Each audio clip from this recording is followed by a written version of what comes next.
Is it a secret event? It's fine. I don't know. It was a gender reveal for, Okay. for John, our video. Oh, that's awesome. Yeah. Okay, so I just had some of the injury questions. Was today Ariel's second day practicing or first day? Today was her second day. Okay, Yeah. that's great. And then Angel, is there like a diagnosis or it's just kind of continued? Kind of continued, back tightened up, after the Washington game. So again, some more precautionary stuff there.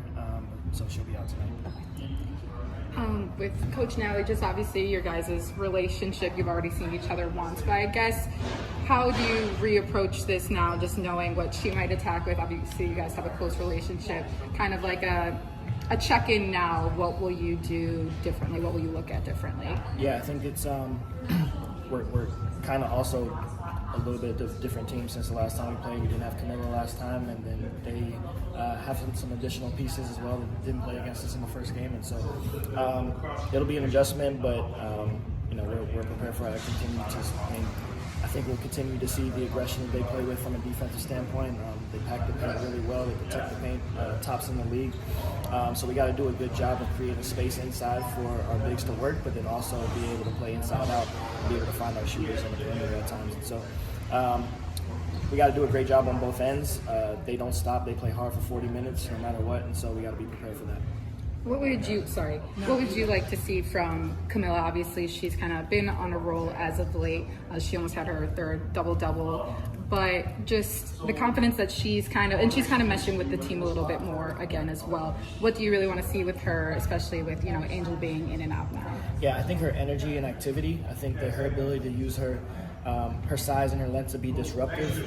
I think that's certainly something we want to see on both ends of the floor. Her ability to play in space and play with pace, I think, is huge for us offensively.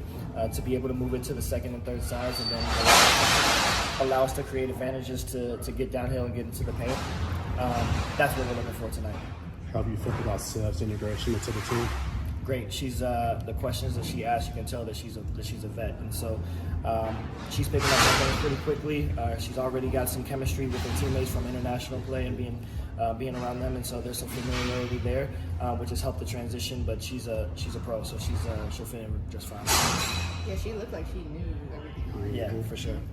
I'm writing something about Veronica Burton because she played at Northwestern. What do you see out of her just as a defender? Like, how does she look to you?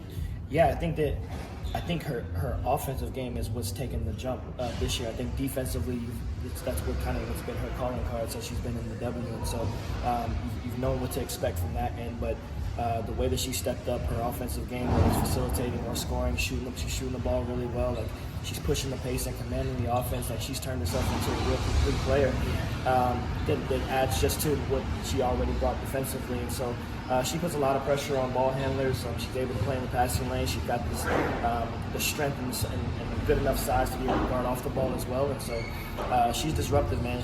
I know that's exactly what Natalie likes and sees. And so she fits. I mean, she's the perfect point guard for that system over there. Do you see her as a three-point threat? Like, is that something on the scout for her?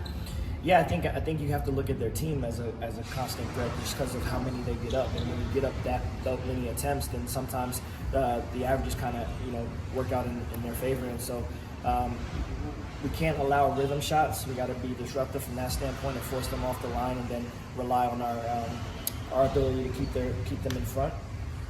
So there's no straight lines to the rim, but I think most importantly, we got to protect the three-point line today. Fatigue's obviously going to play an issue with Golden State today as well. They've already kind of mentioned that they're tired, just played a game today. They've also said that they're a team that's going to, really come out very strong at first and then kind of lighten the load a little bit. How can you kind of use that fatigue, I guess, to your advantage today? I think we could say the same thing. We're limited on our health, so everyone's tired. Yeah, so I think it'll be a matter of who can execute their schemes the best tonight, and hopefully that's us. But I think that from a energy factor, I think we got to do a great job at our rotations and kind of how we keep our our bodies and our legs fresh, and certainly having Sev as an extra body helps with our guard depth. But now not having Angel puts us in a little bit of a bind from a post depth standpoint. And so we got to be great. We got to stay out of foul trouble for sure.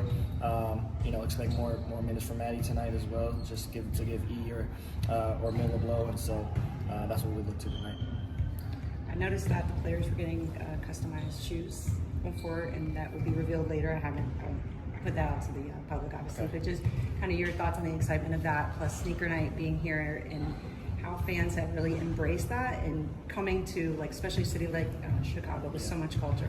That's what that means. Yeah, it's a huge fashion city, but then also just basketball. There's always been a connection there between basketball and then what sneaker culture is and how that kind of translates. And so it's cool to see. It's cool to be a part of.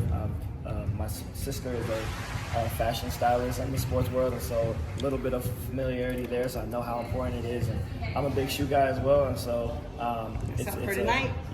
I do. So, but no, I think it's great. I think it's again, it extends just beyond basketball. It's part of a cultural experience and a cultural environment and cultural city. So it's pretty cool.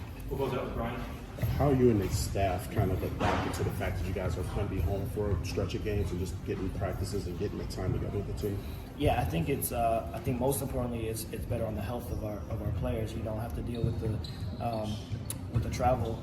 Obviously being here and being able to be in their own beds and understanding what the commutes are going to be and things like that. I think that takes it